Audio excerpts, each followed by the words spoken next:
ஆசாதின்னு மலையாளத்துல இப்போ லேட்டஸ்டா ரிலீஸ் ஆன ஒரு படம் தான். அப்பப்பா சும்மா சொல்லக்கூடாதுங்க, என்னென்னமோ பண்ணி வச்சிருக்காங்க படத்துல. பொதுவா தம்ப்நெயில்ல ஒரு டைட்டில் போடுவோம் பாத்தீங்களா, கணிப்பதில் என்னை முட்டாளாக்கிய படம்னு எல்லாம் போடுவோம். அப்படி நான் போட்ட தம்ப்நெயில்ஸ்லயே அதே தான் இதுலயும் போட போறோம். பட் இப்படி என்ன முட்டாளாக்கிய படத்திலேயே என்ன அடிமுட்டாளாக்கிய படம்னா இந்த படம்னு சொல்லலாம். ஏன்னா நானும் எங்கெங்கயோ கெஸ் பண்ண பாக்குறேன், எல்லா இடத்துலயும் நம்மள முட்டாளாக்கிட்டே போயிட்டாங்க. இப்படி புகழ இந்த படத்துல என்ன இருக்குங்கிறத வாங்க நீங்களும் படம் பார்த்து தெரிஞ்சுக்கலாம். வீடியோக்குள்ள போகலாம். இந்த படத்தோட ஸ்டார்டிங் சீன்ல ஜோரா மழை பெஞ்சிட்டு இருக்கு. கோர்ட்ல செவத்துல சாஞ்சாப்ல ரெண்டு பேரும் இந்த பக்கம் அந்த பக்கம் நிக்கிறாங்க. ஒருத்தர் வயசானவர், நம்ம ஹீரோயினோட அப்பா. இன்னொருத்தர் நம்ம ஹீரோயினோட புருஷன். இந்த படத்தோட ஹீரோவா மேபி இருக்கலாம், ஹீரோன்னு கூப்பிடுவோம். எதுக்கு பார்த்தா ஒரு காரை சுத்தி நிறைய அடியாட்கள் இருக்காங்க. பச்சை கலர் ட்ரெஸ் போட்டு ஒருத்தர் கொடையை பிடிச்சிட்டு வரார். காருக்குள்ள ஒரு கட்சி தலைவர் இருக்கிறார். அவர்கிட்ட போய் அவளுக்கு இன்னைக்கு மரண தண்டனை கிடைக்கல, பிரெக்னன்ட் லேடியா இருக்கிறதுனால மரண தண்டனை கொடுக்கலன்னு சொன்னதும் இவங்களுக்கு பயங்கர கோவம். அவ இங்க இருந்து ஜெயிலுக்கு போறதுக்கு முன்னாடி அவளோட அப்பனையும் அவளோட புருஷனையும் இங்கே வச்சு வெட்டி போட்டுருங்கடா அப்படின்னு கட்சி தலைவர் உத்தரவு போட்டு போயிட்டார். இவ்வளவும் பேசும்போது உள்ள அந்த கட்சி தலைவரோட பொண்டாட்டி உட்கார்ந்துட்டு இருக்காங்க. ஜோரா மழை பெஞ்சிட்டு இருக்குது. அப்பனையும் புருஷனையும் போட்டு தள்ளுறதுக்கு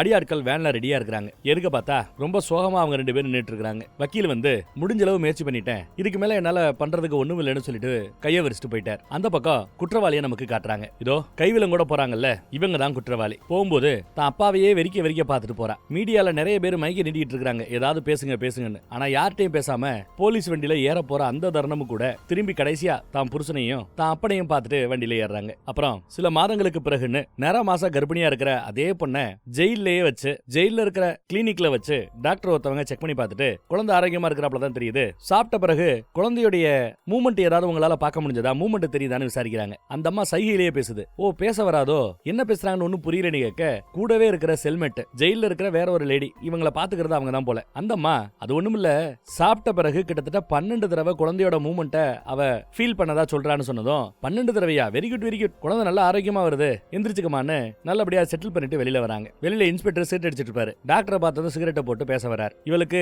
ரத்த செல்லோட எண்ணிக்கை கம்மியா இருக்குதா, நிறைய பழங்கள் கொடுக்கணுமா, காய்கறி கொடுக்கணுமா, மருந்து கொடுக்கணுமா, இந்த மருந்து நம்ம கிளினிக்ல கிடைக்காது, வெளியில தான் வாங்கிட்டு வரணும்னு சொல்லும்போது இதுக்கெல்லாம் யாரு செலவு பண்ணுவான்னு இன்ஸ்பெக்டர் முழிக்கிறார். இதெல்லாம் கொடுத்தாதான் குழந்தை உயிரோட இருக்கும், இவளும் உயிரோட இருப்பா, அப்புறம் பிரச்சனை பெருசாயிடுச்சுன்னா மாட்டிக்கிட்டு முழிக்கணும். அப்புறம் அது மட்டும் இல்ல, இங்கெல்லாம் வச்சு பிரசவம் பாக்குற வசதி எல்லாம் இல்ல, வெளியில போய் தான் பிரசவம் பாக்குறாப்ல இருக்கும், பேசாம பரவாயில்ல அந்த பொண்ணை அமுச்சு விடுங்கன்னு சொல்ல அதுக்கெல்லாம் ஏகப்பட்ட ப்ரொசீஜர் உண்டுங்கிறாரு இவர். அப்புறம் கேஸ் வேற ரொம்ப ஹெவியான கேஸுங்கிறாப்ல. என்ன கேஸ்னு இந்த அம்மா விசாரிக்குது. ஒரு பெரிய கட்சியோட தலைவரோட பையனையே இவ வெட்டிட்டாலாம். கொலை செய்யணும்ன்ற நோக்கத்துல வெட்டல, ஆனா தலைவர் பையன் இறந்து போயிடுறார். சரி எதுக்கு தலைவர் பையனை இவ வெட்டினா அப்படின்னு கேட்கும்போது தலைவர் பையன் சும்மா இல்லாம இதோ நம்ம ஹீரோயினோட தங்கச்சிய லவ் பண்றேன்னு அவங்கள பிரெக்னன்ட் ஆக்கி விட்டுருக்கான். அதோட நிக்காம பிரெக்னண்டா இருக்கிற தங்கச்சியவே வண்டி ஏத்தி கொன்னு இருக்கிறானா, அதுல கோவத்துல போய் வெட்டிட்டா அப்படின்னு எடுத்து சொல்றார். சரி இவங்க குடும்பத்துல வேற யாராவதுன்னு விசாரிக்கும் போது அப்ப இருக்கிறான், ஒரு காலத்துல கட்சியில கொஞ்சம் பெரிய ஆளாகணும்னு முயற்சி பண்ணவன், ரவுடித்தனம் பண்ணவன், ஆனா இப்போ அடங்கிட்டான். புருஷன் ஒருத்தர் இருக்கிறான், ஆனா பயந்து பயந்து வாழ்ந்துட்டு இருக்கணும். ஏன்னா அந்த கட்சிக்காரங்க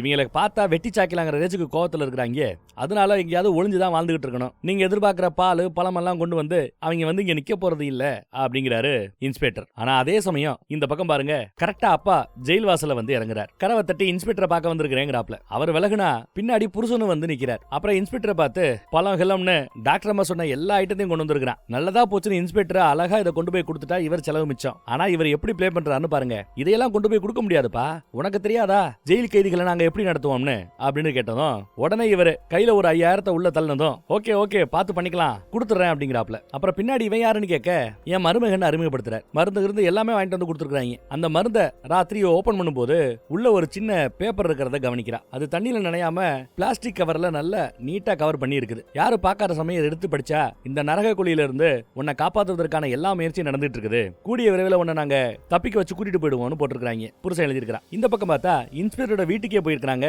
அப்பாவும் மருமகனும். ஏன்னா 5000 ரூபாய் வாங்கினார்ல, அப்ப லஞ்சம் வாங்குவான்னு தெரிஞ்சு போயிடுச்சு. அங்க போய் இப்ப பெருசா ஏதோ ஒரு திட்டத்தை எடுத்து சொல்றாங்க. இதுதான் எங்களோட கடைசி வாய்ப்புன்னு புருஷனும் கேட்டுக்கிறான். சரி ஓகே பணத்தை கொடுங்கன்னு ஒரு பை நிறைய பணத்தை வாங்கி சந்தோஷமா வச்சுக்கிறார். சோ பெருசா ஹெல்ப் பண்றதுக்கு இன்ஸ்பெக்டர் உதவி பண்றார். என்னதுக்கு நினைக்கிறீங்க, பரோல்ல வெளியில போறாவ, அதுக்கு பர்மிஷன் எல்லாம் கொடுக்கணும்னா இவர் தான் முதல் இனிஷியேட்டிவ் பண்ணணும். கட்சிக்காரர்களை பகச்சிக்க கூடாதுன்னு அதெல்லாம் பண்ண மாட்டார். பரோல்ல என் மொண்டாட்டிய வெளியில விடுறதுக்காக இவங்க பை நிறைய பணம் கொடுத்துருக்காங்க. சோ பிரசவத்துக்கு இவ வெளியில வர போறதுக்கு இன்ஸ்பெக்டர் முயற்சி பண்ணுவார். ஆனா இவங்க தப்பிக்க முயற்சி பண்ண போறாங்கிற கூத்தெல்லாம் இன்ஸ்பெக்டருக்கு தெரியாதுன்னு நினைக்கிறேன். பார்க்கலாம். அப்புறம் தான் படத்தோட பேர் போடுறாங்க அசாதியா.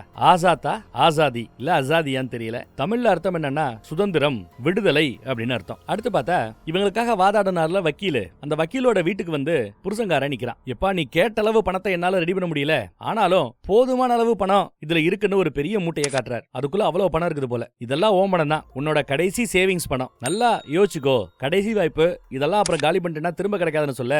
இல்ல சார், இதுக்காகத்தானே இவ்வளவு நாளா நான் மறைஞ்சு வாழ்ந்தேன் அப்படிங்கிறான் அவன். சரி, நம்ம பிளான் எக்காரணத்தை கொண்டு லீக் ஆயிடக்கூடாது, கவனமா இருக்கணும்ன்றாரு வக்கீல். அப்புறம் லாட்ஜில் அந்த ரூம் மட்டும் அப்படின்னு கேட்க ரூம் ரெடியா இருக்குங்கிறாப்ல. உன் மாமனார் எங்கன்னு கேட்கும்போது ஒரு முக்கியமான வேலையை அமுச்சு வச்சிருக்கிறதா மருமகன் சொல்றான். மாமனார் பார்த்தா ஏதோ ஒரு ஏரியா பக்கம் போய்கிட்டு இருக்கிறார். அங்க ஒரு ஆளை பேரை சொல்லி தேடி வரார். அவர்கிட்ட போய் நாங்க ஒரு வேலை பார்க்க போறோம், அந்த வேலைக்கு கூட நின்னா போதும் அப்படிங்கிறாப்ல. ஏதோ ஜெயிலுக்கு போறது ஜஸ்ட் மிஸ்ல நாங்க அங்கங்க இது பண்ணிட்டு இருக்கோம், சின்ன சின்ன பொலவு பண்ணிட்டு இருக்கோம், பெருசா மாட்டி விட்டுற போறாங்க, நான் வரலங்கிறாப்ல. பாரு, நாங்க வேலை முடிக்கிற வரைக்கும் டெய்லி 10,000 ரூபாய் பணம் தர்றேன் அப்படின்னு 10,000 ரூபாய் நீட்டதும் மிரண்டு போறாப்ல. உடனே பொண்டாட்டி என்ன ஏதுன்னு கூட கேட்காம தயவு செய்து சீக்கிரம் வேலை பாருங்குது. சிக்கன் வேணா மட்டனே எடுக்கிறேங்குது. 10,000 ரூபாய் ஒத்துக்கிட்டார். ஆனா என்ன வேலைன்னு நீ கேட்கவே இல்லைன்னு கேட்டா அதெல்லாம் முக்கியம் இல்ல, 10,000 ரூபாய் தரீங்கல்ல, என்ன வேலையா இருந்தாலும் நான் பாத்துக்கிறேன், உங்க கூட நிப்பேன் அப்படின்னு வராப்ல. இந்த பக்கம் பார்த்தா பரோலுக்கான அப்ளிகேஷனை இன்ஸ்பெக்டர் ரெடி பண்ணி டிஎஸ்பி கிட்ட ஒப்படைக்கிறார். டிஎஸ்பியும் கழுத்து போட்டாரு, இன்னும் மேல இடத்துக்கிட்ட கொடுத்து கழுத்து வாங்கணும், வாங்கிக்கலாங்கிறார். அதே சமயம் கூட வர ஏட்டமா சும்மா இல்லாம அந்த பொண்ணு தனியாளு, அவங்க வீட்டுல புருஷன் அப்பா மட்டும்தான், லேடிஸ் யாருமே இல்ல, லேடிஸோட துணை வேணும், கூடவே வேற ஒரு கைதியையும் சேர்த்து அனுப்பிச்சா நல்லா இருக்குமேன்னு அந்த அம்மா இறக்கப்பட்டு பேசுது. டிஎஸ்பியும் சரின்னு யோசிக்கிறார். ஆனா இன்ஸ்பெக்டர் எதுக்கு தேவையில்லாத வேலை, அதான் பெத்தவங்க இருக்காங்கல்ல பாத்துக்க மாட்டாங்களான்னு கேட்டா, ஏன் நிறைய செலவாகும், இதுக்காக ஒரு லேடிஸ் அரேஞ்ச் பண்ணா அதுக்கு அவங்க செலவு பண்ணணும், விடியா என்னைக்காவது ஒரு நாள் தான் நாமளும் நல்லது பண்றோம், பாத்துக்கலாம் அப்படின்ட்டாரு டிஎஸ்பி. அடுத்து பார்த்தா ஒரு கவர்மெண்ட் ஹாஸ்பிட்டல காட்டுறாங்க. இந்த ஹாஸ்பிட்டலுக்கு தான் நம்ம ஹீரோயினை கூட்டு வராங்களோ என்னவோ. இங்க ஒருத்தர் 10ன்னு நம்பர் போட்ட ஒரு டிஷர்ட் போட்டு வந்திருக்காரு பாருங்க. அவர் வர அவர்கிட்ட செலவுக்கு காசு இல்ல போல. கூட வர வேற ஒருத்தர் தான் இந்தா பண்ண ஒரு 100 ரூபாய் கொடுக்குறாப்ல. என்ன எத்தனாவது பிரசவம் விசாரிக்க 7வதுங்கிற அந்த பையன். ஆமா, இவன் தான் மூத்த பையன். இவங்க அம்மா இப்போ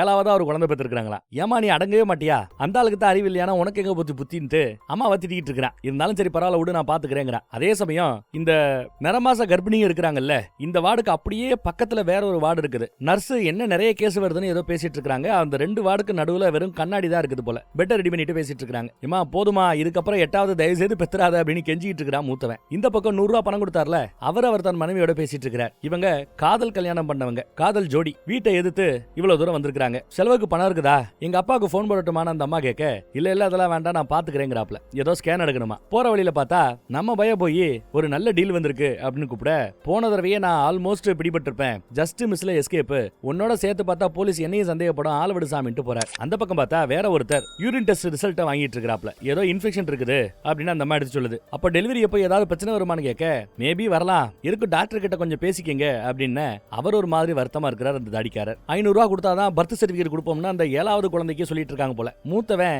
இது என்னையா கொடுமையா இருக்குன்ட்டு அங்க இருந்து கிளம்பி போகும்போது எதுக்கு அந்த காதல் ஜோடி வரும், தலை ஒரு 500 ரூபாய் இருக்கும் அப்படின்னு கேட்க, ஏய் இல்லப்பா அப்படின்ட்டு உள்ள வரார். ரேஷன் கார்டு இருக்கான்னு கேட்டா இல்ல, இன்சூரன்ஸ் கார்டு இருக்கான்னு கேட்டா இல்ல, ஹெல்த் இன்சூரன்ஸ் கிடையாது. அப்போ இந்த ஸ்கேன் காப்பி இது எல்லாத்துக்கும் 3500 ரூபாய் கட்ட வேண்டி இருக்கும் அப்படின்னு சொல்றாங்க. இவர்கிட்ட அவ்வளவு பணம் இல்ல. ஒரு 10 நிமிஷத்துக்கு அப்புறம் வந்து கட்டலாமான்னு சொல்லிட்டு இந்த பக்கம் வந்துடுறாரு. தான் வேலை பார்க்குற இடத்துக்கு போன் பண்ணி ஆசானே கொஞ்சம் பணம் அனுப்ப முடியுமான்னு கேட்க, எப்பா எப்படிப்பா அவ்வளவு பெரிய பணத்துக்கு எங்கப்பா போறது, எவ்வளவு 3500 ரூபாய் வேணும்னா அந்த ஒரு நாள் சம்பளம் எனக்கு கிடைக்கும், அதை வேணா கொடுக்குறேன்னு நல்ல மனுஷன் கரெக்டா தான் பேசுறாரு. இல்ல அது 10ஆதுங்கிறாப்ல. அப்ப வேணா அந்த பொண்ணோட உன் பொண்டாட்டியோட அப்பா கிட்ட வேணா நான் பேசி பார்க்கட்டுமா அப்படின்னு கேட்க, இல்ல ஒன்னும் பிரச்சனை இல்லை நான் பாத்துக்கிறேங்கிறாரு. அதே சமயம் நம்ம பையன் வந்து மீன் வியாபாரம் பண்றவர். சோ மீன்காரர் வந்து இந்தா அப்படின்னு ஒரு 5000 ரூபாய் கொடுக்குறாரு. 5000 ரூபாய் இல்ல 10000 ரூபாய் கொடுக்குறாரு. இல்ல அந்த பணம் வேணாங்கிறாங்க. இங்க பாரு, பணம் எவ்வளவு உனக்கு முக்கியம்னு எனக்கு புரியுது, நான் ஒன்னும் கஷ்டமான வேலையெல்லாம் பார்க்க சொல்லல, கூட நின்னா போதும், டெய்லி 10000 ரூபாய் கொடுக்கறதா டீல் போடுறாங்க, இந்த 10,000 வலுக்கட்டாயமா 10,000 கொடுக்க அவருக்கும் பண தேவை இருந்ததுனால வாங்கிக்கிறார். ஆனா ஒரு 100 ரூபாய் மட்டும் கூட ஒரு குவார்டருக்கு அப்படின்னு கமிஷன் வாங்கிக்கிறாப்ல. அவங்க கேட்டுக்கிட்டது இந்த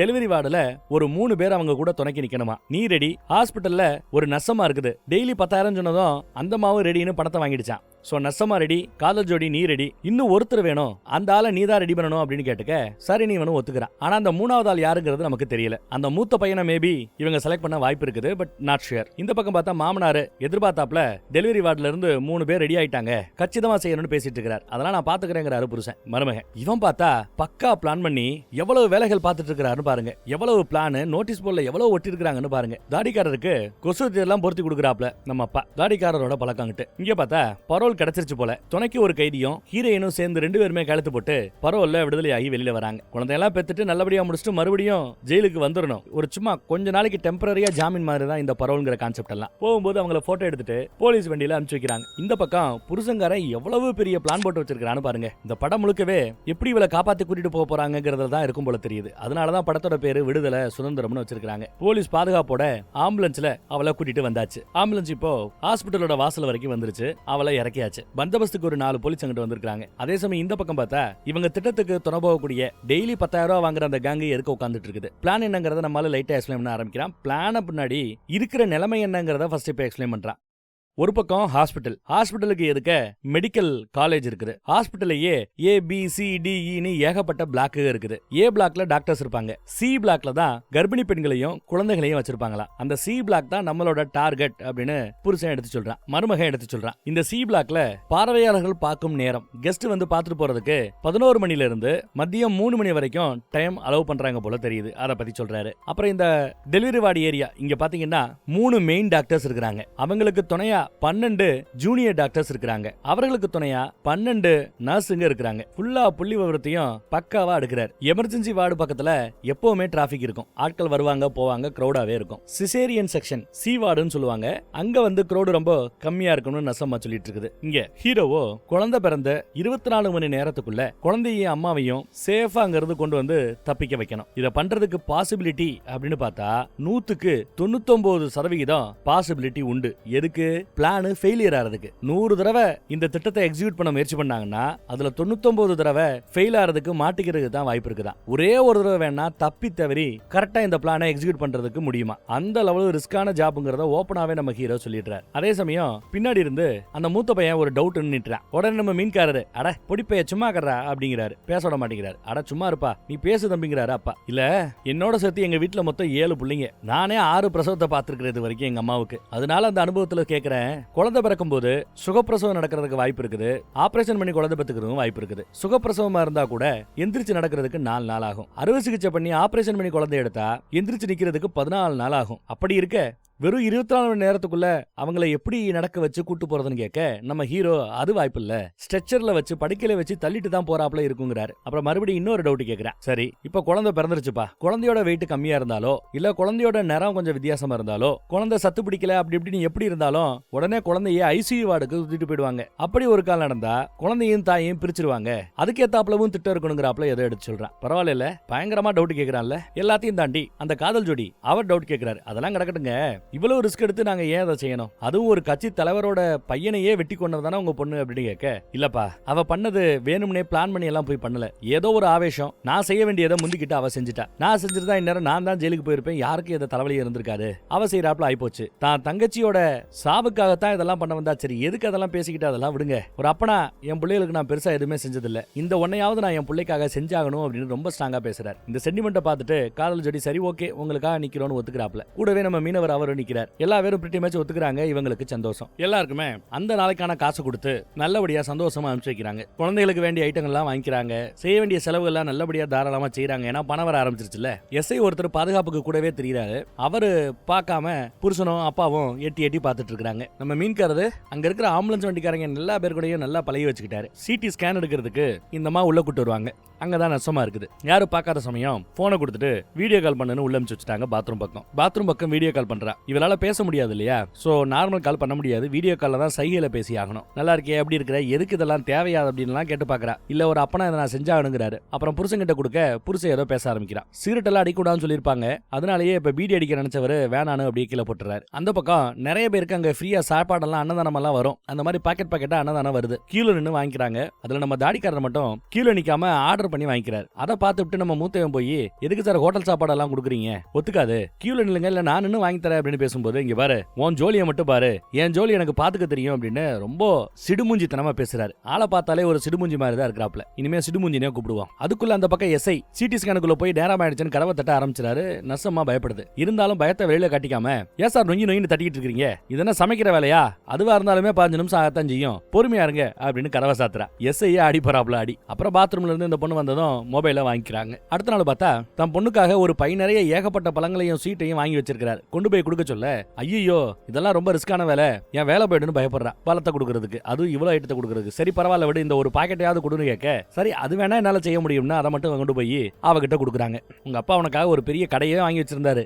இதைத்தான் கொடுக்க முடியும்னா வாங்கிட்டு வந்து கொடுத்துருக்கேன்னு பேசிட்டு இருக்கும்போது பின்னாடி அந்த செல்மெட் வர. உடனே என் பிறந்தநாள், தேங்க்யூ விஷ் பண்ணதுக்கு தேங்க்யூ அப்படின்னு சொல்லி சமாளிச்சிடறாங்க. ஸ்வீட் கொடுத்துருக்கேன், எல்லாரும் சாப்பிடுங்க என்ன அப்படின்னு சொல்லிட்டு நர்சமா செமையா வேலை பார்த்துட்டு வெளியில வருது. பிரசவ வார்டுலயே தனி ஒரு ரூம் கொடுத்து பிரிசனர் செல்லுன்னு போட்டு அதுலதான் இவங்களை தங்க வச்சிருக்காங்க. அதுல எப்ப பார்த்தாலும் ஹீரோயின் கூடயே இருக்கிறது அந்த செல்மெட். அவ யாரு கூடயும் பேச மாட்டேங்கிறா, பழக மாட்டேங்கிறா, சிரிக்க மாட்டேங்கிறா, முறைச்சுக்கிட்டே தெரியுறா. அவளை வச்சுக்கிட்டு நம்ம என்ன பண்ண போறோம் தெரியலங்கிறாப்ல நர்சம்மா கம்ப்ளைண்ட் பண்ணிட்டு இருக்காங்க. எல்லாரும் திட்டம் போடுற போது சும்மா கேரம் போர்டு விளையாடுறாப்ல விளையாண்டுட்டே பேசிட்டு இருக்காங்க பிளான பத்தி. ராத்திரி சமயத்துல 4 பேர் போலீஸ்காரங்க மொத்தம் இருக்காங்கல்ல, அதுல 3 பேர் வீட்டுக்கு போயிடுறாங்களா. யாராவது ஒருத்தவங்க மட்டும் தான் நைட் டியூட்டி பாக்குறாங்களா. அதை பத்தி அப்டேட் கொடுக்குறாங்க. இப்ப எப்பவுமே கூட இருக்கிற அந்த செல்மெட்டை அவளை நம்ம பக்கம் கொண்டு வந்தாகணும். ஆனா அவளுக்கு நம்ம எல்லாருக்கும் கொடுக்குறாப்புல சும்மா ஒரு நாளைக்கு 10,000 கொடுத்தா நம்ம வலிக்கு வருவாளன்றது டவுட் தான். ஏன்னா அவங்க ஒரு கேஸ்ல அரெஸ்ட் ஆகி இப்ப உள்ள கிடக்கிறது மணி லாண்டரிங் கேஸ். அதுவும் 1 ரூபா 2 ரூபா இல்ல 10 கோடி ரூபாய் மணி லாண்டரிங் கேஸ். அவ்வளவு பெரிய பண இன்வால்மெண்ட் கேஸ்ல இருக்கிறதுனால 10,000 ஒத்துக்கிறதுக்கு வாய்ப்பு இல்ல. அது போக இன்னும் ஒரு 6 கேஸ் எஃப்ஐஆர் வரைக்கும் போல, ஆனா புகார் நிலைமையில இருக்குதான். இது எல்லாத்தையும் நாம ஒண்ணும் இல்லாம பண்ணோம்னா மேபி அவ நமக்கு உதவி பண்றதுக்கு வாய்ப்பு இருக்குது. எது எப்படியா அவகிட்ட போய் முத பேசி பார்க்கணுமே. அதை யாரு பண்ண போறதுன்னு பேசும்போது நர்ஸை தான் நம்ம ஆளு சொல்றாரு. நர்ஸ் ஐயோ ஏதாவது பிரச்சனைனா அப்புறம் என் வேலை போயிடும், என்னால முடியாதுன்னு பயப்படுறாங்க. இங்க பாருமா, முயற்சி பண்ணு. அப்படி அவளை பேசி கன்வின்ஸ் பண்ணிட்டேன்னா அவளுக்கு நாங்க எவ்வளவு பணம் கொடுக்குறோமோ அதுல 20% உனக்கு கொடுக்குறேங்கிறாப்ல. ஒரு பேச்சுக்கு அந்த அம்மாவுக்கு 10 லட்சம் கொடுக்கறதா இருந்தா இவளுக்கு கமிஷனா 2 லட்சம் கிடைக்கும். இப்ப ஏற்பட்ட ஒரு ஆஃபர் கொடுத்ததும் அவ ஆசைப்பட ஆரம்பிச்சிட்டா. கூடவே இந்த ஆஃபரை கேட்டு நம்ம மீன்காரரு அவரும் ஆசைப்பட ஆரம்பிச்சிட்டார். ஏன் நாம அந்த அம்மாவை கன்வின்ஸ் பண்ணக்கூடாது, நாம ஏன் அந்த 20% எடுத்துக்க கூடாதுன்னு யோசிச்சுட்டு அவர் முந்திக்கிட்டு வராரு. அந்த அம்மா இங்க துணி வச்சுக்கிட்டு இருக்குது. என்ன பண்ணணும் தெரியாம முழிச்சிட்டு இருக்காரு. ஏன்னா இந்த பக்கத்துல ஒரு லேடி பாதுகாப்புக்காக ஒரு போலீஸ்காரமா உட்காந்துக்கிட்டே இருக்குது. பின்னாடி பார்த்தா துணியை காய போறதுக்காக மூத்தவனும் காதல் ஜோடியும் வந்துட்டு இருக்காங்க. யோ நீ என்ன இங்க அப்படின்னு விசாரிக்க, அது ஒண்ணும் இல்ல சும்மா வந்தேன் அப்படிங்கிறாப்ல. ஏய் உன்னை பார்த்தாலே ஏதோ பெருசா பிளான் பண்றாப்ல தெரியுது, என்னன்னு சொல்லி தொலையான்னு கேட்கவும் சொல்லிடுறாரு. இந்த மாதிரி அந்த நர்ஸு கிட்ட இந்த வேலையை கொடுத்தா நர்ஸ் அந்த வேலையை பார்த்தா அவளுக்கு 20% கமிஷன் கிடைக்கும். நாமளே இந்த வேலையை பார்த்துக்கிட்டோம்னா நமக்கு 20% கமிஷன் கிடைக்கும்ல. எனக்கு ஐடியா கொடுங்க, நாம வேணா நம்ம 3 பேர் பிரிச்சுக்கலான்னு இவங்களையும் கூப்பிடுறான். காதல் ஜோடி எதுக்கு வம்புன்னு வேணாங்கிறாப்ல. ஆனா மூத்த பையன் நான் ஒரு ஐடியா இருக்கிற ஐடியா கொடுக்கட்டுமான்னு கேட்கறான். சொல்றான்னு கேட்க கையில இருக்கிற வாலியை கொடுத்து போய் துணியை துவச்சு போடுங்க, துணியை காய போடுங்கிறான். டேய் தம்மா துண்டா இருந்துக்கிட்டு என்ன துணியை காய போட சொல்றியா அப்படின்னு சத்தம் போடுவார். யோ இதான் ஐடியா, துணியை காய போய் பேசியா, நான் அந்த அம்மாவை டைவர்ட் பண்றேன்னு சொல்லிட்டு உள்ள கிளம்பிட்டான். போலீஸ்கார மாட்ட இவன் பேச்சு கொடுத்துக்கிட்டு மறைச்சுப்பான். இந்த பக்கம் அவர் துணியை காய போடுறாப்ல லைட்டா அந்த அம்மாவோட விரல தொட்டு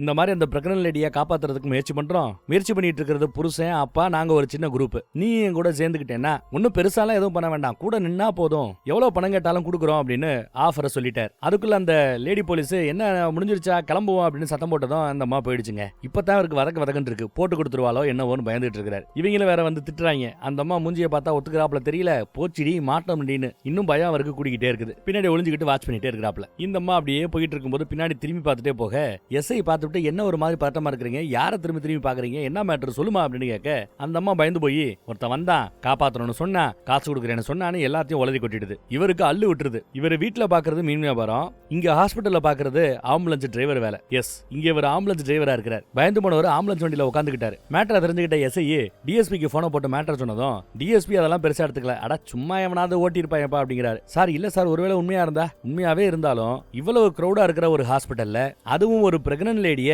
எப்படி ஒரு சத்தம் முத்தம் இல்லாம எப்படி கடத்திட்டு போக முடியும், எப்படி காப்பாற்ற முடியும், அதெல்லாம் வாய்ப்பு இல்ல, இதெல்லாம் நீ ஒன்னும் பெருசா சீரியஸா எடுத்துக்காதங்கிறாரு டிஎஸ்பி. அப்புறம் கூடவே இருக்கிறாள் அந்த செல்மெட், அவளோட கேஸ பத்தி நானும் படிச்சேன், அவ கொஞ்சம் மனநல பாதிக்கப்பட்டவ, அவளெல்லாம் சீரியஸா எடுத்துக்காத, எனக்கு எமர்ஜென்சியா ஒரு மீட்டிங் இருக்குது பாப்போன்னு போன கட் பண்ணிட்டாரு. அந்த பக்கம் கார்ல ஏறும்போது டிஎஸ்பியோட பொண்ணு என்ன மேட்டர்னு விசாரிக்க, அது ஒண்ணுமில்லமா சும்மா எவனோ ஒருத்தன் புலம்பிட்டு இருக்கிறான், நாம இதை டிபார்ட்மெண்ட்ல ரிப்போர்ட் பண்ணோம்னா அது ஒருவேளை ஃபேக் நியூஸா இருந்துச்சுன்னா இன்னும் கொஞ்ச நாள்ல நான் ரிட்டையர் ஆக போறேன், என் மானம் போயிடுங்கிறாப்ல. ஃபேக் நியூஸா இருந்தா பரவாயில்ல, ஆனா உண்மையா இருந்தா அப்போ உங்க மான மரியாதை என்ன ஆறுது? அதனால சும்மா டிபார்ட்மெண்ட்டுக்கு என்கொயரி எல்லாம் இந்த டீடைல்ஸ் எல்லாம் சொல்லாம பர்சனலா நீங்க என்கொயரி பண்ணி பாருங்களேன், விசாரணை பண்ணி பாருங்களேன்னு ஒரு அருமையான ஐடியா கொடுக்குறா. டிஎஸ்பியும் அப்படி யோசிக்கிறார். இந்த பக்கம் பாருங்க எஸ்ஐ அங்கிட்டு எல்லாத்தையும் சந்தேகத்தோடய பாக்குறாரு. நம்ம பசங்க அப்படியே ஒளிஞ்சிட்டு இருக்கானுங்க, ஏதோ கண்டு காணாத மாதிரி நிக்கிறாங்க. மீன்காரரு அதான் ஆம்புலன்ஸ் டிரைவர்னு தெரிஞ்சு போச்சே, ஆம்புலன்ஸ் டிரைவர் இவங்க கிட்ட ஓடியாந்து நடந்த விஷயத்தை எல்லாம் சொல்றாப்ல. அதை கிட்ட அப்பாவுக்கு பயங்கரமான காண்டாகுது. அந்த வேலை தூக்கி போறாரு பெட் மேல, இப்படி படுத்துட்டு டான்ஸ் திட்டுறாப்ல. இங்க பார்த்தா புதுசா ஒரு கேரக்டரோட என்ட்ரி. ஒரு லேடி போலீஸ் வராங்க.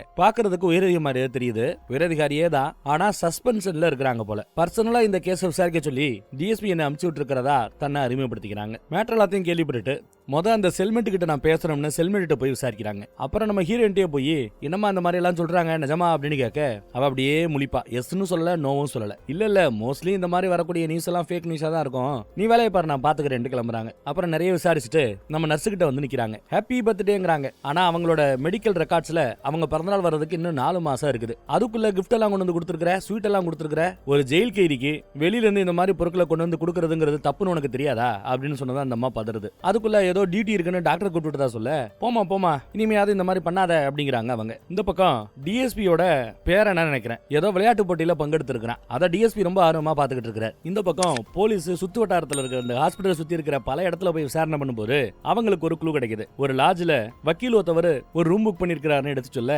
வக்கீலுக்கும் இந்த கேஸுக்கு என்ன சம்பந்தம்னு இந்த அம்மா விசாரிக்க, அவர் தான் இவங்க கேஸ் எடுத்து வாதாடினாரு, அவர் பேர்ல அதுவும் ஹாஸ்பிட்டலுக்கு பக்கத்துல இருக்கிற லாட்ஜ்ல ஒரு ரூம் புக் ஆயிருக்கிறது சந்தேகத்துக்கு இல்லையா அப்படின்னு கேட்க, சரி ஓகே அந்த ரூம்ல போய் பார்க்கலாம்னு கிளம்பி வராங்க. அதுக்குள்ள போலீஸ் விசாரிச்ச மேட்ரு வக்கீலுக்கு தெரிய வருது. ஹாஸ்பிட்டல் இருந்து சாரி அந்த லாட்ஜ்ல இருந்து சொல்லிருப்பாங்க போல. உடனே அவரு போனை போட்டு அங்க ஒரு ஆதாரத்தை கூட விட்டு வைக்காத எல்லாத்தையும் எடுத்துட்டு கிளம்புங்கிறாரு. உடனே நம்ம பையன் வந்துடுறான். ஆம்புலன்ஸ் டிரைவரோட வந்து இந்த பக்கம் அவங்க லிஃப்ட்ல ஏறும்போது நம்ம பையன் அதுக்கு முன்னாடியே ஏறி வந்து அவரோட பணம், Dress, பேக் இருக்கிற எல்லாத்தையுமே எடுத்து வச்சு நல்லபடியா ரெடி ஆயிட்டு இருக்கான். இந்த பக்கம் வந்து கதவை திறந்திருக்கிறத பார்த்துட்டு போலீஸ் உள்ள வரும்போது பார்த்தா நம்ம பையன் உள்ள இல்ல. என்னடான்னா போலீஸ் லிஃப்ட்ல வந்திருக்கோம், இவன் படிக்கட்டுல இறங்கி ஜம்மனி இந்த பக்கம் வந்து வண்டியில ஏறி போயிட்டு இருக்காங்க. திடீர்னு வண்டி நிக்குது, சடன் பிரேக் போட்டு. அங்க பார்த்தா ஃபுல்லா தேடி பார்த்துட்டு எந்த ஆதாரமும் இல்ல. கிளம்பலான்னு கிளம்ப போற சமயம் அந்த அம்மா மட்டும் ஏதோ ஒண்ணு நோட் பண்ணுது திரைக்கு பின்னாடி. என்னடான்னு திரைய விலக்கி பார்த்தா ஒட்டுமொத்த பிளானும் மொத்தம் அங்க இருக்குங்க. பார்த்ததும் அந்த அம்மாவே ஆச்சரியப்பட்டு போகுது, அப்ப எல்லாம் நிஜம்தானா அப்படின்னு.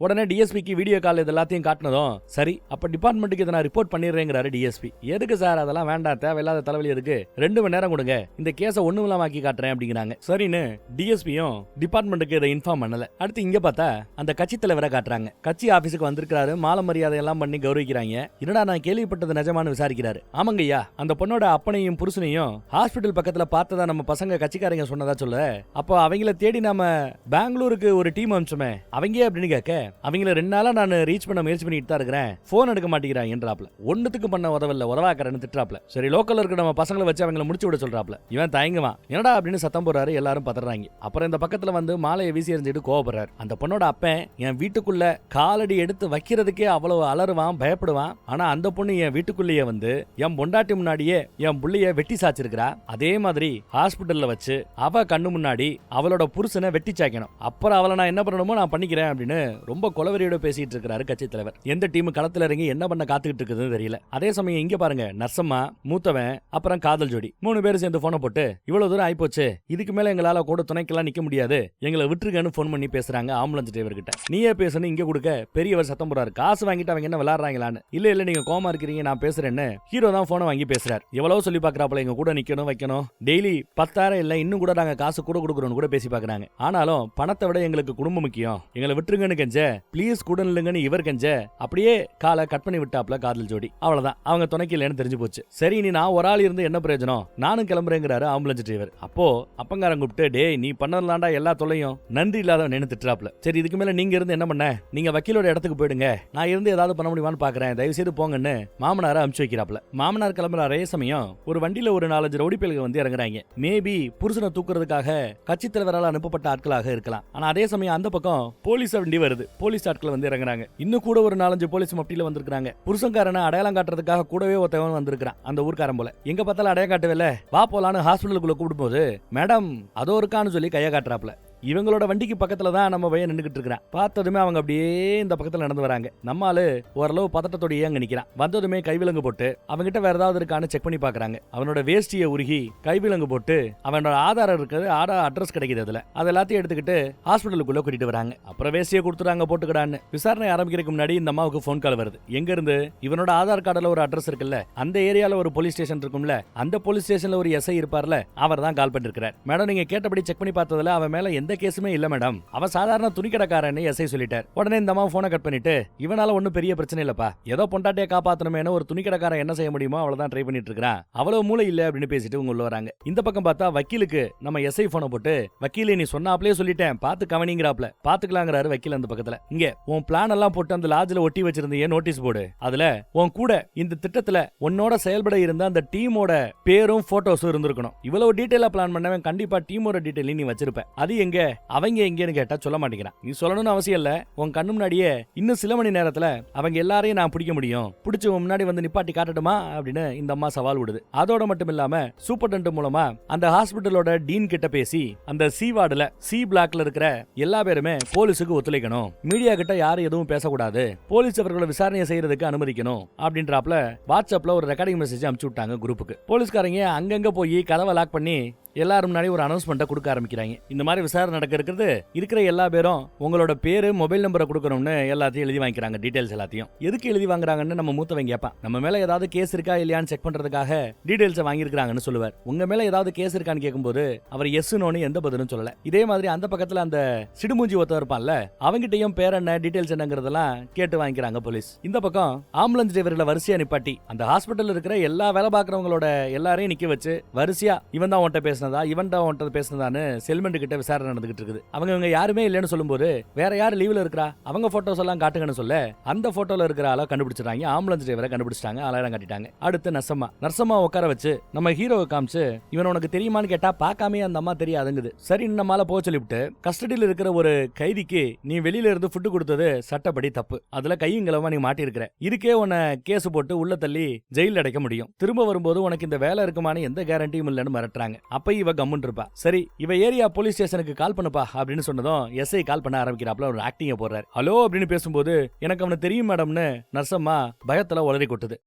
இந்த பக்கம் பார்த்தா நம்ம காதல் ஜோடியை பாக்குறதுக்காக ரொம்ப காலமா சண்டை போட்டுக்கிட்டு இருந்த இவனோட மாமனார் மாமியார் அவங்க இப்ப பாக்க வந்திருக்காங்க. எல்லாத்தையும் பேசி சால்வ் பண்ணிக்கலாம்பான்னு ஆசான் வந்து சொல்லிட்டு இருக்காரு. அடுத்த கொஞ்ச நேரத்துல பார்த்தா மாமனார் மாமியார் எல்லாம் வராங்க. காதல் ஜோடியை மறுபடியும் ஏத்துக்கிறாங்க. நல்லபடியா பேசிட்டு இருக்காங்க. இங்க இருந்து ஒரு பிரைவேட் ஹாஸ்பிட்டலுக்கு கூட்டு போயிட்டுமான்னு கேட்க நம்மால உடனே சரின்னு சொல்றான். ஆனா மீதி இருக்கிற எல்லா பேரும் இந்த ஹாஸ்பிட்டலுக்கு என்ன குறை இங்கே இருக்கலாம்னு சொன்னதும் சரி நான் அவர் மாமனாரும் ஃப்ரீயா விட்டுறாரு. அதே சமயம் இங்க பார்த்தா நம்ம ஹீரோவை அரெஸ்ட் பண்ணி இந்த இடத்துக்கே கூட்டிட்டு வந்து மொத்த போலீஸ் நிக்குது. அதை பார்த்ததுமே இவன் மாமனார் கிட்ட ஒரு நிமிஷம் சொல்லிட்டு அவனே இங்க வெளியில வந்து மேடம் ஒரு நிமிஷம் நான் வெளியில வந்து உங்ககிட்ட எல்லாத்தையும் பேசுறேன் மேடம்னு சொன்னதும் இவாரு யாரும் ஒன்ன காட்டி கொடுக்கல. இங்க எவனாவது ஒருத்தவன் ஒரு ஆள் கிடப்பான்னு வந்தோம். இப்படி நீயா வந்து வெளிய மாட்டுப்பே நான் எதிர்பார்க்கல. உன் மேல 7-8 கேஸ் இருக்காம இப்ப நீயா வந்து அடுத்த கேஸையும் வாங்கிக்கிறியா அப்படின்னு சத்தம் போடுறாங்க. வெளியில போய் பேசலாம்னு கேட்டா அதெல்லாம் முடியாது இங்கேயே பேசணும்னு சத்தம் போடுறாங்க. இவனை திட்டம் என்னடா சொல்றா அப்படின்னு கேட்க 24 மணி நேரத்துக்குள்ள அம்மாவையும் குழந்தையும் கடத்துங்கிறதான் திட்டங்கிறாப்ல. 24 ஹவர்ஸா எவ்வளவு வேலை பாக்குறீங்க ஏன்டா டேய். சரி உன் கூட்டாளி இங்க எவனா இருக்கானா காட்டு அப்படின்னு கேட்கும்போது இல்ல நான் ஒருத்தன் தான் அப்படிங்கிறாப்ல. ஆக்சுவலா நம்ம நர்சம்மா எல்லாரையும் காட்டி கொடுத்தா நினைச்சோம்.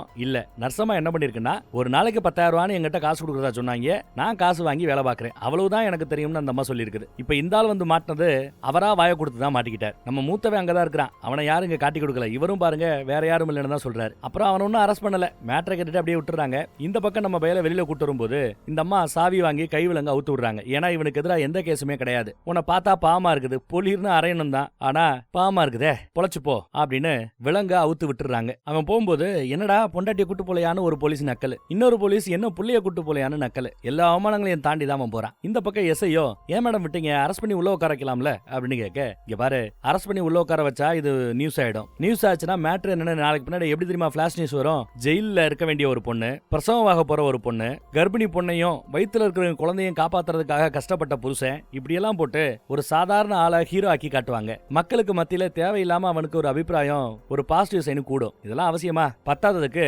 அவனோட லாயர் யாருன்னு உனக்கு தெரியும்ல. இவன் மேல அதுக்கு முன்ன பின்ன எந்த கேஸுமே கிடையாது. முகாந்திரம் இல்லாம எப்படி அரெஸ்ட் பண்ணீங்க நாள பண்ண பிரச்சனையை கூட்டுவாரு. எதுக்கு வம்பு ஃப்ரீயா விடு. அதான் எல்லாத்தையும் தடுத்து நிறுத்திட்டமேன்னு அந்த அம்மா ரொம்ப சந்தோஷமா சொல்றாங்க. இப்பயும் உனக்கு திருப்தியா சந்தோஷமா இல்லைன்னா டெலிவரி முடியட்டும் அந்த பொண்ணை மறுபடியும் ஜெயில கொண்டு போய் அடைச்சிருவான். அதன் பிறகு இவனுக்கு இங்க உதவி பண்ண இருந்த எல்லா பேரையும் அரெஸ்ட் பண்ணி கொண்டு போய் ஜெயில போடு. யாரு வேணான்னா அப்படிங்கிறாங்க இந்த அம்மா. அப்புறம் நம்ம டிஎஸ்பிக்கு போன் பண்ணி மேட்டர்லாம் சொன்னது டிஎஸ்பி சந்தோஷப்படுறாரு. ஒரு கர்ப்பிணி பொண்ணை இவ்வளவு போலீஸ் பாதுகாப்புல இருக்கும்போது அவங்க மட்டும் பிளான் படி கடத்தி கொண்டு போயிருந்தாங்க.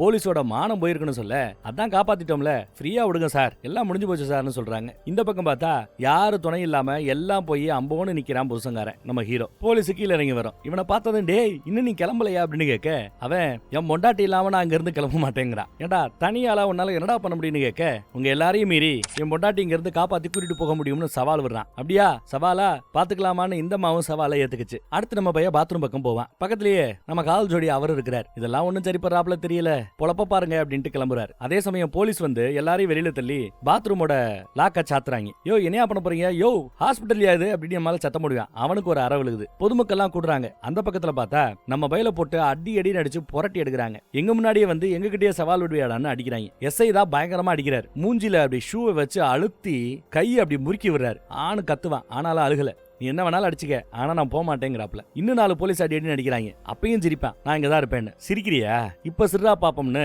அந்த இடத்துலயே அவன் மேலேயே உச்சா அடிக்கிறாரு எஸ்ஐ. இவ்வளவு கேவலமா நடந்துப்பாங்கன்னு எதிர்பார்க்கல. நாசம் பண்ணிட்டு அப்புறம் அவங்க கிளம்புறாங்க. அந்த பக்கம் போனா மேடம் திட்டுறாங்க, எப்படி எப்படி இவ்வளவு மோசமா நடந்துப்பீங்க, உங்க மேல அவன் கம்ப்ளைண்ட் கொடுத்தான்னா உன் வேலை போயிடும் தெரியும்ல அப்படின்னு சத்தம் போடுறாங்க. இல்ல மேடம், என்னால தாங்கிக்க முடியல மேடம், கேம்ப்லயே போட்டு சாடிக்கிறாங்க, ஒரு நல்ல ஸ்டேஷன் கிடைக்காத காத்துட்டு இருந்தேன், ஒரு ஸ்டேஷனுக்கு கிடைக்கிறதுக்கு ஒரு நல்ல வாய்ப்பு கிடைக்கிற சமயமா பார்த்து இவன் இப்படி பிரச்சனை பண்ணி கடைசியில பாருங்க நான் இங்க அலைய வேண்டியதா போச்சு, அந்த கோவத்துல தான் பண்ணிட்டதா சொல்லிட்டு இருப்பாப்ல. இனிமே அவனால ஒரு தொலையும் இல்ல, இனி இந்த பக்கமே வரமாட்டான்னு சொல்லி பிடிக்கல. பார்த்தா நம்ம பையன் ஹீரோ மியூசிக்கோட பேக்ரவுண்ட் மியூசிக்கோட ஜம்முன்னு இந்த பக்கத்துல கையில கட்டு போட்டுட்டு வராப்ல. அங்க பாருங்கறாப்ல இந்த அம்மா ஆக்ஷனை போடுது. பார்த்து இப்படி நேரா வருவான், இங்க பாரு இது ஹாஸ்பிட்டல், எனக்கு அடிபட்டு இருக்கு, வருவேன் போவேன், விருப்பப்படுறவங்கள பாப்பேன் செய்வேன், இதை தடுக்கிற உரிமை உங்களுக்கு கிடையாதுன்னு சத்தம் போடுறாரு. இது ஒண்ணும் உங்க ஜெயில் கிடையாதுங்கிறாப்ல. அதை தாண்டி நான் இங்க இருந்து போகணும்னா நீயும் மேடமும் என்கிட்ட எல்லாரும் முன்னாடி மன்னிப்பு கேளுங்க போறேங்கிறாப்ல. மன்னிப்பு கேட்கறதுக்கு மேடம் தயாரா இல்ல. ஏய் பிரசவம் பாக்குற அந்த டாக்டர் யாரு, உடனே கூப்பிடுங்க அப்படின்னு சத்தம் போடுறாங்க. உடனே அவளுக்கு ஆபரேஷன் பண்றதுக்கான வேலை நடக்குதுன்னு நினைக்கிறேன். இந்த பக்கம் அப்பாவுக்கு மேட்டர் கேள்விப்பட்டு அப்பா வராரு.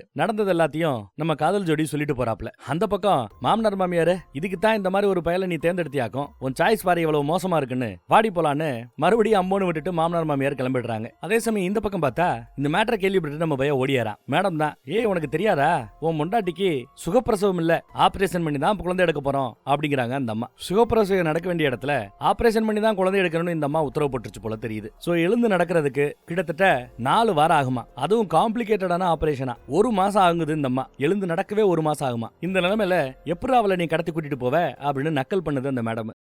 என்ன சொன்ன, நான் மன்னிப்பு கேட்கணுமா உங்ககிட்ட, பார் ஆபரேஷன் முடியட்டும், எல்லாம் நல்லபடியா முடியட்டும், அவளை ஜெயிலுக்கு அனுப்புறேன், உன்னை கேம்புக்கு கூட்டி போய் அடி அடின்னு அடிக்கிற அடியில இனிமே நிமிந்தே நடக்க முடியாத மாதிரி உன்னை பண்றேன்னு இந்த அம்மா அதை விட அரக்கித்தனமா மிரட்டுது. போடான்ட்டு அந்த அம்மா போயிடுச்சு. அடுத்து இங்க பார்த்தா அந்த சிடுமுடியை காட்டுறாங்க. எதுக்கு அம்மா கூட பிறந்தவங்க எல்லாம் இருக்கிறாங்கன்னு நினைக்கிறேன். ஓ வந்திருக்கீங்களா, வாங்க ஆபரேஷன் தியேட்டர் இங்க தான் இருக்குது அப்படின்னு கூப்பிடுறான். போலீர்னு ஒரு அற விடுது அந்த அம்மா. கேவலமா இல்ல, சுத்தி இருக்கிற எல்லாரும் நம்மளை பார்த்து சிரிக்கிறாங்கடா, அவளை கூட்டிட்டு வீட்டு பக்கம் எல்லாம் வந்த அவ்வளவுதான், விஷத்தை குடிச்சிட்டு செத்தே போயிடுவேன் பாத்துக்கன்னு மிரட்டி போகுதுங்க. இதெல்லாம் இந்த பக்கத்துல இருந்து நம்ம அப்பா கவனிச்சுட்டு தான் இருக்கிறார். அப்பா இந்த பக்கத்துல வந்ததும் ஏற்கனவே பழைய இருக்கிறார்ல, அதனால மனசுல இருக்கிற பாரத்தெல்லாம் நம்ம சிடுமூஞ்சி கொட்டுறான். ஏன் அவங்க இவ்வளவு கோமா பேசிட்டு போறாங்கன்னா, நான் அவளை காதல் கல்யாணம் பண்ணேன், வீட்டையெல்லாம் எதிர்த்து தான் கல்யாணம் பண்ணேன், வீட்டோட தான் வச்சிருந்தேன், கொஞ்சம் பண பிரச்சனை எல்லாம் இருந்ததுனால சமாளிக்கலாமேன்னு துபாய்க்கு வேலை பார்க்கறதுக்காக போயிட்டாரு. 3 வருஷம் ஆச்சான். கொஞ்ச நாளைக்கு முன்னாடி திடீர்னு கால் வருது ஃப்ரெண்டு கிட்ட இருந்து. என்னடான்னு கேட்டா, நீங்க இல்ல ஆனா உன் பொண்டாட்டி முழுகாம இருக்கிறா, பிரெக்னண்டா இருக்கிறா அப்படின்னு ஒரு கால். மிரண்டு போயிட்டு இங்க வரா. அவளை கொல்ற ரேஞ்சுக்கு ஆத்திரத்தோட இங்க வரா. ஆனா இங்க வந்து பார்த்தா அவ படுற கஷ்டம் இதெல்லாம் பார்த்து இவன் ஒரு மாதிரி ஆயிட்டானா.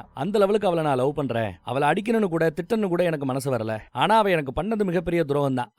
அதுக்கு பதிலுக்கு நான் ஏதாவது பழி வாங்கணும்ல, அதுக்கு நான் எடுத்திருக்கிற ஆயுதம் தான் காதல், லவ். அவளை இனி இதை விட அதிகமா நான் லவ் பண்ண போறேன், என் காதல் தான் நான் அவளுக்கு கொடுக்கிற பழிக்கு பழி அப்படிங்கிறான். வேற லெவல்ல. இதனாலதான் அந்த அம்மா கோச்சிட்டு போச்சோ இருக்கலாம். இந்த பக்கம் நம்ம ஹீரோ ஆபரேஷன் தியேட்டருக்கு வெளியிலேயே உட்கார்ந்து காத்துட்டு இருக்கிறான். அப்பா தூரமா இருந்து பாத்துட்டு இருக்கிறார். கொஞ்ச நேரத்துல பார்த்தா குழந்தை பிறந்துருச்சுன்னு குழந்தைய நசமா வெளியில எடுத்துட்டு வருது. பாக்குறதுக்காக ஆசையா அப்பாவும் புருஷனும் ஓடியாந்தா அந்த எஸ்ஐ நடுவுல தடுத்து நிறுத்துறான். அதெல்லாம் பார்க்க முடியாது, ஜெயிலுக்கு வாங்க, எங்களுக்கு மூடு இருந்தா விருப்பம் இருந்தா குழந்தை அவங்க கிட்ட காட்டுவோம் அப்படின்னு ரொம்ப அரக்கத்தனமா இவன் நடந்துக்கிறான். நர்சமாவே ஏன் சார் ஒரு தடவை பாத்துட்டு போறதுல என்ன இருக்குன்னு கேட்டா கூட மூடிட்டு போடி அப்படின்னு அந்த அம்மா வேற திட்டுறான். குழந்தை எடுத்துட்டு உள்ள போ அப்படின்னு திட்டுறான். ஆனாலும் போறதுக்குள்ள நர்சம்மா அம்மாவுக்கு ஒரு பிரச்சனையும் இல்ல, அம்மா நல்லபடியா இருக்கிறதா நர்சம்மா அப்டேட் கொடுத்துருக்காங்க. அது ஒரு வகையில இவங்களுக்கு சந்தோஷம். ஒரு வழியா தாயும் சேயும் நலம். அந்த பக்கம் பார்த்தா நம்ம ஆம்புலன்ஸ் டிரைவரை போலீஸ் பிடிச்சிட்டாங்க. தப்பிச்சு ஓட பார்த்தா அடி மிதிச்சு போடுவோன்னு மிரட்டுறாங்க. நாளை காலையில இங்க வரணுமா, ஓடி ஒளிஞ்சேன்னா அவ்வளவுதான் பாத்துக்கன்னு மிரட்டுறாங்க. இங்க குள்ளமா ஒருத்தர், அவருக்கு நல்லபடியா குழந்தை பிறந்து டிஸ்சார்ஜ் ஆகி போறாங்க. நம்ம காதல் ஜோடியை பார்த்துட்டு காதல் ஜோடியும் குழந்தைய ஆசீர்வாதம் பண்ணி அனுப்பிச்சு வைக்கிற. இங்க நம்ம காதல் ஜோடி தன் பொண்டாட்டிய பாக்குறதுக்காக வராப்ல. நிறைய கூத்து நடந்து போச்சு. பொண்டாட்டி என்ன பேசுவாளோ என்ன திட்டுவாளோ அப்படின்னு வரா. ஆனா அந்த அம்மா ரொம்ப சிம்பிளா, கால் வலிக்குது கொஞ்சம் அமுக்கி விரியான்னு கேட்க கால் அமுக்கி விட்டுட்டு இருக்கிறான். அந்த அண்ணன் சொன்னாப்ல காப்பாத்தி கூட்டிட்டு போயிருவாரா அப்படின்னு அந்த அம்மா கேக்குது. தெரியலங்கிறாப்ல. குழந்தை பிறந்துருச்சான்னு கேட்கும் போது குழந்தை பிறந்துருச்சு, அது குழந்தைய கூட பார்க்க விடலங்கிறாங்க. ஆனா அந்த அண்ணன் சொன்னபடி குழந்தைய காப்பாத்தி கூட்டிட்டு போனா நல்லா இருக்கும்ல, உன்னால முடிஞ்சா நீ உதவி பண்ண அப்படின்னு ஃபுல் ரைட் கொடுக்குறாங்க. இதை யாருமே எதிர்பார்க்கல. எந்த ஒரு ட்ரெடிஷனல் பொண்டாட்டியா இருந்தாலும் இந்த நேரத்துல கோவப்படணும், இதாண்டா சான்ஸ்னு இருக்கிற எல்லா பழியும் தூக்கி போடும். ஆனா இந்த பதில நாம எதிர்பார்க்கல. அந்த பக்கம் மூத்த பையனும் இந்த பதில எதிர்பார்க்கல. சடனா ஆச்சரியத்தோட திரும்பி பாக்குறான். அந்த பக்கம் பார்த்தா மேடம் நான் ஒரு 1 hour வேலை இருக்கு, நான் கிளம்புறேன் அப்படிங்கிறாங்க. எஸ்ஐ ஒரு அர்ஜென்ட்டும் இல்ல, நீங்க மெதுவா வாங்க, அதான் எல்லாம் முடிஞ்சு போச்சுல, நான் பாத்துக்கிறோன்னு ரொம்ப தைரியமா எஸ்ஐ பேசுறாரு. யோ பாத்ரூம்ல வச்சு ஒரு நாய் அடிக்கிறாப்ல அடிச்சிருக்கீங்க, கைய முறிச்சிருக்கீங்க, கொன்னுடுவேன் கொன்னுருவேன்னு மிரட்டி இருக்கிறீங்க. அது எல்லாத்தையும் தாண்டி நம்ம முன்னாடி கெத்தா தைரியமா வந்து நிக்கிறான்னா நாம இவன் இப்பேற்பட்டவன்னு நினைச்சோம்ல, அந்த நினைப்பு தப்பு. அவன் தாண்டி வேற மாதிரி இருக்கிறான். பத்தாவதுக்கு அந்த பொண்ணோட அப்பனை பத்தியும் நமக்கு தெரியும். முன்னாள் அரசியல் கட்சியில இருந்திருக்கிறா ரவுடி வேற. ஏதாவது ராத்திரி பண்ணுவாங்க, தயாரா இருங்கன்னு சொல்லிட்டு தான் அந்த அம்மா போகுது. இந்த பக்கம் பார்த்தா யாரெல்லாம் அவன் கூட நான் வேலை பார்க்கல வைக்கலன்னு சொன்னாங்களோ, இந்த பையனை போலீஸ்காரங்க படுத்தின அந்த வேதனையை பார்த்து எல்லாம் ஒண்ணு கூடி வந்து உதவி பண்றோம்ட்டாங்க. பிளான் படி இன்னைக்கு 2 பேரையும் தூக்குறோம்ட்டாங்க. நர்ஸுங்க ஆபரேஷன் தியேட்டருக்குள்ள தள்ளிட்டு போவாங்கல்ல, அதுக்குள்ள நம்ம பயல்க 2 பேரும் ஒளிஞ்சுக்கிட்டு ஆபரேஷன் தியேட்டருக்குள்ள வந்துட்டாங்க. உள்ளேயே தான் இருக்கிறாங்க. போலீஸ்காரங்களுக்கு இது தெரியாம போலீஸ்காரங்க எல்லாம் ஆபரேஷன் தியேட்டருக்கு வெளியில காத்துக்கிட்டு இருக்காங்க. நம்ம ஹீரோ அங்கதான் உட்காந்துட்டு இருக்கறதுனால அவங்களுக்கு பயம் இல்லாம இருக்காங்க, கான்ஃபிடென்ட்டா இருக்காங்க. இது பத்தாதுன்னு கட்சிக்காரங்க வேற வெளியில தெரியுறாங்க. அப்பாக்காரரு இருக்கிறார் வெளியில. அப்பாவை பார்த்துட்டு தான் பின்னாடியே ஃபாலோ பண்ணிட்டு வராங்க. கேம்புக்கு போயிட்டு வந்த அந்த லேடி மேடம் கூட ஒரு 6-7 போலீஸை கூட்டு வந்து அவங்களையும் பாதுகாப்பு பணியில ஈடுபடுத்திட்டு இருக்காங்க. ஆம்புலன்ஸ் டிரைவர் தான் அந்த பக்கம் எங்கேயோ இருக்கிறான். ஆபரேஷன் தியேட்டர்ல இவ்வளவு போலீஸ் உட்காந்துட்டு இருக்கும்போது எப்படி நான் வந்து அவங்களை கூட்டு போறது அப்படிங்கிற ஆம்புலன்ஸ் டிரைவர். இவன் என்ன பண்ணணும் யோசிச்சுட்டு இருக்கான். அந்த பக்கம் மாமனாட்டு இருந்து காலு கட்சிக்காரங்க சில பேர் இருக்கிறானுங்க, அவங்கள நான் பாத்துக்கிறேன், நீ பிளான் படி பண்ணு அப்படின்ட்டாரு. கட்சிக்காரங்களோ மேல ஒரு ஆளுக்கு போனை போட்டு மேனேஜருக்கு போனை போட்டு, யோ என்னையாவது ஒரு பெருசை போட்டு தர சொல்லிருக்கீங்க, இந்த மாதிரி சப்ப மேட்டருக்கெல்லாம் நாளை பண்ண கூப்பிடாதையான சீனை போடுவாங்க. இங்க பாரு, இந்த ஊர்ல தட்டி தூக்குறதுக்கு ஆள் இல்லாம இல்ல, நான் உங்களை வெளியூர்ல இருந்து இங்களை கூட்டு வரல, இவனை தான் போடணும்னு கேட்கும்போது இந்த ஊர் ரவுடி பயல்க ஒரு பய கூட நான் பண்றேன்னு முன்னோக்கி வரல. அதனாலதான் வெளியூர்ல இருந்து வெளியூர் ஆட்டக்காரங்க உங்களை இறக்கி இருக்குது. முடிஞ்சா அவனை சாட்சி பாருங்க, அப்புறம் இந்த வீராபதேசம் எல்லாம் பேசு அப்படின்ட்டாரு அவரு. பார்த்தா இவரு பெரிய கேங்கா இருப்பார் போல, பெரிய ரவுடியா இருப்பார் போல. அதான் ஒத்தாலா இத்தனை பேரையும் தனியா கூட்டு போயிட்டு இருக்காரு. லைட்டா அந்த பக்கத்துல பவர் வேற இருட்டி காட்டிட்டு இருக்காங்க. இந்த பக்கம் நம்ம ஹீரோ போன் எடுத்துட்டு ஹலோ ஹலோன்னு சொல்லிட்டு ஓடியாருவான் வெளியில. பின்னாடியே ஒரு போலீஸ்காரர் தான் அந்த அம்மா அமுச்சு வைக்குது. வெளியில வந்தவன் ஆட்டோ எடுத்துட்டு விருட்டுன்னு கிளம்பி போறான். ஆனா அதுக்கு முன்னாடி போன் பண்ணி 2 நிமிஷத்துல என் பொண்டாட்டி பிள்ளைல இங்க இருந்து கூட்டிட்டு போறேன் அப்படின்னு ஆம்புலன்ஸ் டிரைவருக்கு சொல்லிட்டு தான் போறான். இவர் இந்த பக்கத்துல கெத்தா பீடி அடிச்சுட்டு இருக்கிறாப்ல. ஒருத்தன் கத்தியால குத்த வரும்போது சைட்ல இந்த பக்கத்துல திரும்பி கைய உடைச்சு விடுறாரு. அந்த பக்கத்துல பார்த்தா நம்ம போய் ஆட்டோல போனால பெட்ரோல் எடுத்து ஏதோ ஒரு வண்டியில ஊத்தி கொளுத்தி விடுறான். என்ன நடக்குது நமக்கு ஒன்னும் பிடிபடல. அந்த பக்கம் பார்த்தா ஆம்புலன்ஸ் டிரைவர் அவர் போனை போட்டு ரெடியா இருங்க, இதை நான் வரேன் அப்படிங்கிறாரு. குழந்தை ரெடி, அம்மா ரெடி. அம்மாவோட கையில கைவிலங்கு போடப்பட்டிருந்ததுல, நர்சம்மாவோட தலைமுடியில இருந்த ஹேர் பின்ன வச்சு ரொம்ப அழகா கைவிலங்க அவுத்து விட்டார். ஏன்னா இவர் 7-8 கேஸ பார்த்தவர். இவர் கையில எவ்வளவு பேர் கைவிலங்கு போட்டிருப்பாங்க, எக்ஸ்பீரியன்ஸ். அவுத்து விட்டாச்சு. அங்க பெரியவர் வேஷ்டியை மடிச்சு கட்டிட்டு அடுத்த தாக்குதலுக்கு தயாராக இருக்கிறார். ஒருத்தன் வாளை வீசுவான், குனிஞ்சுக்கிறாரு. எல்லா பேரும் ட்ரை பண்றாங்க, காலுக்கெல்லாம் ட்ரை பண்றாங்க, எஸ்கேப் ஆயிடுறாரு. ஒருத்தவன முதுகுல ஓங்கி ஒரு அடி படுத்துட்டான். இங்க பார்த்தா பின்னாடியே ஒரு போலீஸ் ஃபாலோ பண்ணிட்டு வந்தார்ல, அவர் இங்க ஜீப் எரியறத பார்த்துட்டு அப்படியே ஓடியாரார் பதறிக்கிட்டு. இந்த பக்கம் அடிச்ச அடியில கண்ணாடி எல்லாம் நொறுங்குது. ஓ, எல்லாரையும் அடிச்சு போட்டான்னு நினைக்கிறேன். ஆபரேஷன் தியேட்டருக்குள்ள 2 லேடி போலீஸ் உள்ள வருவாங்க. அப்படி உள்ள வர ஆட்களை வேற 2 நசமா கதவை சாத்தி க்ளோஸ் பண்ணிடுறாங்க. யாரு போட்டாங்கிறத போலீஸ் கவனிக்கல. ஆபரேஷன் தியேட்டர்ல இருந்து பிரசவ வார்டு வழியா பின்பக்க ரூட் ஒன்னு இருக்குது. இப்படி ஒரு ரூட் இருக்குது, இந்த பக்கத்துல இருக்கலாம் கூட்டு வரலாங்கிறதெல்லாம் போலீஸ்காரங்களுக்கு தெரியாது. ஆனா அங்க இருக்கிற செக்யூரிட்டிஸ், ஹாஸ்பிடல் செக்யூரிட்டிஸ்க்கு தெரியும். அவங்க கரெக்டா வெளியில வரும்போது கேட்ட சாத்துறானுங்க. அதே சமயம் பின்னாடி நம்ம ஆட்டோக்காரர் இருக்கிறாருல, அவர் செக்யூரிட்டியை ஓங்கி ஒரு குத்து. ஜிபி எரியறத பார்த்துட்டு மேடம் போலீஸ்காரங்க எல்லாம் அந்த பக்கம் வராங்க. இங்க ஆட்டோக்காரர்கிட்ட அடி வாங்கினது போலீஸா? ஆமா, போலீஸ் மாதிரி தான் தெரியுது. அவங்க போன் பண்ணி எங்களை அடிச்சு போட்டு அம்மாவையும் குழந்தையும் தூக்கிட்டாங்க மேடம்னு சொல்றாங்க. மேடம் இந்த பக்கம் ஜிபி எரியறத பார்க்க வந்தவங்களுக்கு இது ஷாக்கான நியூஸ் தான். தூக்கிட்டானான்னு சொன்னதும் எல்லா பேருக்கு ஷாக் ஆகுது. அவங்க மாமா கிட்ட மாட்டும் போது கைய காலை உடைச்சு போடுங்கடா, அப்பனையும் புருஷனையும் கைய காலை உடைச்சு போட சொல்லி மேடம் உத்தரவு போட்டாங்க. இப்ப அந்த வார்டை தாண்டியாச்சு, இன்னும் ஒட்டுமொத்த ஹாஸ்பிடல் பில்டிங்கையும் வெளியில தாண்டல. அதனாலதான் போலீஸ் ரொம்ப கான்பிடண்டா எல்லா இடத்துலயும் அவங்களை தேடிட்டு இருக்காங்க. லேடி போலீஸும் வெளியில வந்துடுறாங்க. கட்சிக்காரங்கல்ல எல்லா பேரையும் அடிச்சு போட்டு ஒரு பையில மட்டும் தரையில உட்கார வச்சிருக்காரு. வாங்கின அடிக்கு நல்லா இருமல் வருது அவனுக்கு. நாளைக்கு இந்த மாதிரி இருமல் இருக்குமா, 3வது நாள்ல உனக்கு ரத்த வாந்தி வரும். என்னடா ஆச்சு உனக்குன்னு கேட்டா, உன் அப்பா அம்மாட்ட சொல்லு 65 வயசு கிழவன் இப்படி என்ன அடிச்சு போட்டான்னு. அந்த கிழவனோட பேரு சிவன் சொல்லு. காப்பா சிவன் சொன்னா நம்ம ஜில்லால எல்லாருக்கும் தெரியும்னு கத்து காட்டுறாரு அவரு. நீ ஒன்னும் பயப்படாதமா, நாங்க பாத்துக்கிறோம்னு காதல் ஜோடியும் மூத்தவனும் ஆம்புலன்ஸ் டிரைவரும் சேஃபா அவங்கள தள்ளி வந்துட்டு இருக்காங்க. இந்த பக்கம் மேடமோ டிஎஸ்பி கிட்ட என்ன நடந்தாலும் சரி இந்த ஹாஸ்பிடலோட காம்பவுண்ட் வால அவங்களால தாண்ட முடியாதுன்னு கேரண்டியா டிஎஸ்பி கிட்ட எடுத்து சொல்லிட்டு இருக்காங்க. நீ என்ன வேணாலும் பண்ணுமா, எது நடந்தாலும் ஃபுல் ரெஸ்பான்சிபிலிட்டியை நான் எடுத்துக்கிறேன்னு டிஎஸ்பி வேற எக்ஸ்ட்ரா உந்துதல கொடுக்குறாரா, என்கரேஜ் பண்றாரா. நம்ம கேட்டு வாசல்லையே போலீஸ் ஜீப் போலீஸ் ஆட்கள் வந்து நிக்கிறாங்க. நம்ம பையன் ஜாலி அந்த பக்கம் நடந்து வர 2 போலீஸ் அவனை புரட்டி போட்டு அடிக்கிறாங்க. போன தடவை திருப்பி அடிக்காதவன் இந்த தடவை திருப்பி அடிக்க ஆரம்பிக்கிறான். ஓங்கி எத்து பின்னாடி பிடிச்சவர செவத்துல ஒரு முட்டு. ஆனா 2 போலீஸ் சமாளிக்க முடியாம அடி வாங்கி நம்ம பையன் கடைசியில கீழே தான் விழுகிறான். போலீஸ் வேற ஸ்ட்ரெச்சர்ல இவங்க தள்ளிட்டு போனதை பார்த்துட்டு அங்க விரட்டி வராங்க. இவங்க சைடுல செவத்துக்கு இந்த பக்கத்துல ஒளிஞ்சிட்டு இருக்காங்க. கையில ஒரு செங்கல் கிடைக்கும் பாரு, அதை வச்சு அந்த 2 போலீஸையும் பொளந்து கட்டுறான். ஆனாலும் அடிச்சு குப்பை தொட்டியில விழுத்துறானுங்க. ஒரு போலீஸ் மயங்கிட்டான். இனி மிச்சம் இருக்கிறது ஒரு போலீஸ் தான். அடி வாங்கினவன் இவ்வளவு அடி வாங்கினவன் நம்மால மட்டும் அசால்ட்டா நடந்து போய்கிட்டு இருக்கான். பின்னாடி வந்து அந்த இன்னொரு போலீஸ் பிடிப்பாப்ல அவரை மரத்துல ஓங்கி ஒரு முட்டு, அவரு விழுந்துட்டார். இங்க பார்த்து இந்நேரமா குழந்தை வேற பசியில அழுகுது. அழுக சத்தம் வெளியில கேட்க கூடாதுன்னா குழந்தைக்கு பால் கொடுத்தாகணும். அந்த நிலைமையிலையும் அவங்க பால் கொடுக்குறாங்க. ஆம்பளை பசங்க இருக்க கூடாதுன்னு சொல்லி 3 பேரும் 3 திசையில போய் நின்னுக்கிட்டாங்க. போலீஸ் வராங்களா இல்லையான்னு 3 பேரும் காவ காத்துக்கிட்டு இருக்காங்க. கால் வருது. நம்ம காதல் ஜோடியோட பொண்டாட்டி இப்ப டெலிவரிக்காக ஆபரேஷன் தியேட்டருக்குள்ள போயிருக்காங்களா. சீக்கிரம் வாப்பா அப்படின்னு கூப்பிடுறாரு யாரோ ஒருத்தர் தெரிஞ்சவர். 2 போலீஸ்காரங்க அடிபட்டு கிடக்கிறத 3வது ஒரு போலீஸ்காரர் பாக்குறதுக்கு ஓடியாரார். அந்த 3வது போலீஸ பார்த்ததும் டேய் நான் இங்க தாண்டா இருக்கேன் வாடா அப்படின்னு நம்ம ஆளு கூப்பிடுறான். ஓ யாரது நம்ம எஸ்ஐ தான். நம்ம வேலை பார்த்ததும் புலின்னு அறையறாப்ல. பின்னாடி பிடிச்சிட்டு இருக்கும்போது ஓங்கி தலையில ஒரு முட்டு. அப்புறம் வண்டியிலேயே நங்குன்னு முட்டை வைக்கிறான். பாத்ரூம்ல என்ன கலாட்டா பண்ணானுங்க. அந்த பக்கம் போலீஸ்காரங்க ஒரு 3 பேர் வந்துட்டாங்க. இந்த பக்கம் நம்ம பசங்க 3 பேர். என்ன பண்ணலான்னு கேட்க அவனுக்கு வாக்கு கொடுத்துருக்கிறோம், வாக்க காப்பாத்தணுங்கிறாரு ஆம்புலன்ஸ் டிரைவர். காதல் ஜோடி ஒரு ஆளா முன்னாடி போய் ஓங்கி ஒரு அடி. ஒரு போலீஸ் விழுந்து இருக்கிற டேபிள்லாம் நொறுங்கி போகுது. இங்க கையில ஏதோ ஒரு கட்டை கிடைச்சிருக்குது. எஸ்ஐய போட்டு பொளந்து கட்டுறான். நம்ம பார்த்தா இங்க நம்ம காதல் ஜோடி 7 கேஸ் இருக்கு. சும்மாவா 3 போலீஸையும் அடிச்சு படுக்க போட்டாப்ல. எஸ்ஐய தலைய பிடிச்சி இழுத்துட்டு வரும்போது பக்கத்து தெருவில் வண்டி நிக்குது. போலீஸ் வண்டி. சத்தம் போட்ட கழுத்தறுத்துருன்னு சொல்லி மிரட்டி வச்சிட்டாப்ல. இந்த பக்கம் ஹாஸ்பிட்டல்ல இருந்து அப்டேட் வந்திருக்குது. யாருக்கு? கட்சி தலைவருக்கு. என்னாச்சு நம்ம பசங்க முடிச்சிட்டாங்களான்னு கட்சி தலைவர் கேட்க இல்ல நம்ம பசங்கள ஒருத்தவன் ஐசியூ வார்டுல கிடக்கானான்னு அப்டேட் வருது. இப்ப யார் கால் பண்றாங்கன்னு தெரியல. கால் வருதுன்னு அட்டன் பண்ணி பார்த்தா பெங்களூருக்கு இவங்க அமிச்சாங்கல்ல அந்த டீம் தான் இப்ப கால் பண்ணிருக்காங்க. எங்க முன்னாடி அந்த அம்மாவோட புருஷன் எங்க முன்னாடி தான் உட்கார்ந்துட்டு இருக்கான், போட்டுறவான்னு விசாரிக்கிறாங்க. கொஞ்ச நாளா நெட்வொர்க் சரியா வேலை செய்யலன்றதுனால கால் பண்ண முடியலங்கிறாங்க. இவங்களுக்கும் ஷாக்கு. ஹாஸ்பிட்டல்ல தான புருஷங்கார இருக்கான், பெங்களூர்ல இருந்து அவங்க யார பத்தி பேசுறாங்க, எங்க போட்டோ எடுத்து அனுப்புன்னு சொன்னதும் போட்டோ எடுத்து கட்சி தலைவருக்கு போட்டோ வருது. போட்டோவை பார்த்துட்டு ஏண்டா இவன் பெங்களூர்ல இருக்கான்னா அப்ப ஹாஸ்பிட்டல் இருக்கிறது யாருடா அப்படின்னு கட்சி தலைவரே ஷாக்காகிறாரு. நமக்குமே ஷாக்கா இருக்குது. ஒன்னும் புரியப்படல. அப்போ இங்க புருஷனா ஹாஸ்பிட்டல் இருக்கிறவன் எவன் போலீஸைய போட்டு இப்போ பொலன்னு பொழந்து கட்டிக்கிட்டு இருக்கிறான். இவன் யாருன்னே நமக்கு தெரியல. கட்சிக்காரருக்கே தெரியலடா, நமக்கு எப்படி தெரிய போகுது.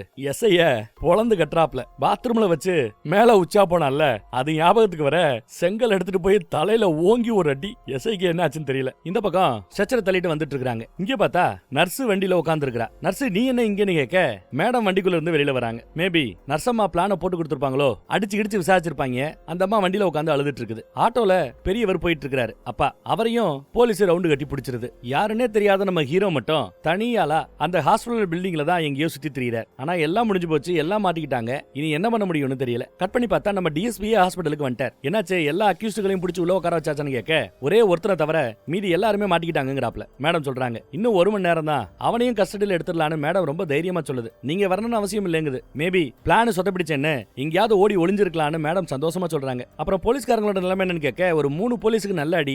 பரவாயில்ல ஒன்னும் பிரச்சனை இல்ல. நம்ம எஸ்ஐ இருக்கானே அவருக்கு தான் பலத்த காயம். நான் கூட தலையில அடிச்சிருப்பான்னு நினைச்சேன். தலையில இல்லங்க, 2 காலுக்கு இடையில அடிச்சிருக்கான். அடிச்ச அடியில அதை வெட்டி எடுக்கணும்னு டாக்டர் சொல்லிட்டாங்களா. உச்சாவம் போனதுக்கு அவனுக்கு சரியான தண்டனை. மேடம் அப்டேட் கொடுத்துக்கிட்டு இருக்காங்க டிஎஸ்பிக்கு. இந்த பக்கம் பார்த்தா நர்ஸுகள ஒரு 4-5 நர்ஸ் உதவி பண்ணிருக்காங்க. அப்பா உதவி பண்ணிருக்காரு. பேஷண்ட்டுகளோட ஃபேமிலிஸ், ஆம்புலன்ஸ் டிரைவர் எல்லாரும் உதவி பண்ணிருக்காங்க. இங்க சூப்பர் கங்க்ராச்சுலேஷன்ஸ் வாழ்த்துக்கள் மேடமுக்கு டிஎஸ்பி வாழ்த்தெல்லாம் சொல்றாரு. எல்லாம் உங்களுக்காக தான் சார் அப்படிங்கிறது அந்த அம்மா. இனி உங்க ரிட்டையர்மெண்ட்டுக்கு எந்த பிரச்சனையும் இல்ல, சும்மா கிராண்டா செலிப்ரேட் பண்ணுங்கன்னு பாராட்டவே செய்யுது. இப்ப நடந்த இவ்வளவு விஷயம் எவ்வளவு பெரிய விஷயம் தெரியும்ல. பொதுவா போலீஸ்காரங்க ஒரு மேட்டர் தோத்துடுச்சு ஃபெயிலியர் ஆயிடுச்சுன்னா அந்த மேட்டர் மீடியாக்கு போகாம பாத்துப்பாங்க. அதே மேட்டர் ஜெயிச்சிட்டாங்கன்னா ஒட்டுமொத்த மீடியாவும் கூப்பிட்டு அதை ஒரு பெரிய நியூஸ் ஆக்குவாங்க. அது காவல்துறைக்கு ஒரு பெருமையும் கூட. அப்படித்தான் இது ஒரு பெரிய சக்சஸ்ங்கிறதுனால ஒட்டுமொத்த மீடியாவையும் கூப்பிட்டு இருக்கிறேன். இன்னும் ஒரு 5 நிமிஷத்துல ஒட்டுமொத்த மீடியாவும் இங்க வரப்போகுது. உன்னை பத்தி நான் பெருமையா இன்டர்வியூல சொல்ல போறேன் அப்படின்னு சொல்லிட்டு இருக்காரு டிஎஸ்பி. அதே சமயம் அந்த பக்கம் பார்த்தா நம்ம வக்கீல் இங்க வந்துட்டு இருக்காரு. மேடம் தான் இவர் யாருன்னு உங்களுக்கு தெரியலையா? இவர் தான் இவ்வளவு பெரிய மாஸ்டர் பிளான போட்டு கொடுத்த வக்கீல். இவங்களுக்காக கோர்ட்ல வாதாடி ஜெயிக்க முடியல, இப்படி ஹெல்ப் பண்ணிட்டு இருக்கிறாப்லன்னு மேடம் எடுத்து சொல்றாங்க. யோ வக்கீல் இவங்களோட கூட்டு சதின்னு ஓ மேலேயே கேஸ் போட்டு உன்னையும் உள்ள தள்ளிடுவேன்னு டிஎஸ்பி மிரட்டுறாரு. என்ன ரொம்ப வேர்க்குதான்னு மேடம் வேற கேக்குது. வேணா தண்ணி கொடுக்கட்டுமா அப்படின்னு நக்கல் பண்ணது மேடம். அதே சமயம் நம்ம லேடி கான்ஸ்டபிள் வேர்க்க விறுவிறுக்கு அங்க வந்து நிக்குது. மேடம் உங்ககிட்ட ஒன்னு சொல்லணும் மேடம் அப்படின்னு தயங்கி சொல்லுது. யாரோ மிஸ்ஸிங். யாருப்பா மிஸ்ஸிங்? ஹீரோயின் தான் இங்க இருக்காளே, ரூமுக்கு நம்ம மாத்திரமே அப்படின்னு மேடம் சொல்ல ஹீரோயினா மாத்திரம் தான். ஆனா ஹீரோயின் கூடயே துணைக்கின்னு ஒரு செல்மெண்ட்டை கூட்டிட்டு வந்தோம்ல அந்த அம்மா மிஸ்ஸிங்னு அப்டேட் வருது. இங்கதான் இருப்பா, எங்கேயாவது போய் பாருப்பா அப்படின்னு மேடம் பேச எங்க தென்னாலும் அவ கிடைக்க மாட்டான்னு பெரிய குண்டை தூக்கி போறாரு நம்ம வக்கீல். இந்த பக்கம் அப்பா வேற சிரிக்கிறார். இவங்களுக்கு ஒன்னும் புரியல. இன்னும் தெளிவா சொல்ல போனா 3/4 மணி நேரத்துக்கு முன்னாடியே அந்த அம்மா இங்க இருந்து எஸ்கேப் ஆயிடுச்சு.